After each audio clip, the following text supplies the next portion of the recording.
Мықты болу бұл біздің міндетіміз, шүкірлік бұл.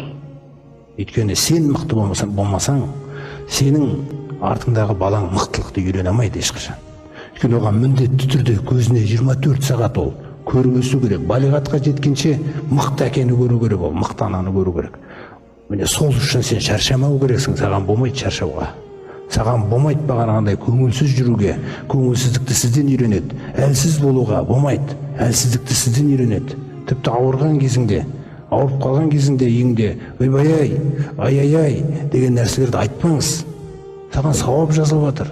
Сен сөйткен кезіңде ана бейшаралар қорқып, не істейміз енді, не істейміз деген сұрақтар туады оларда. Не істей алады олар? Не істей алады? Шипаны солардан сұрап отқандай боласың. Ол түк істей алмайды ғой. Сол сияқты салмақтылықты үйрет. Ауырып жатсың ба? Көңілің көтеріңкі болып ауыр. Күнәларыңның себебі ғой.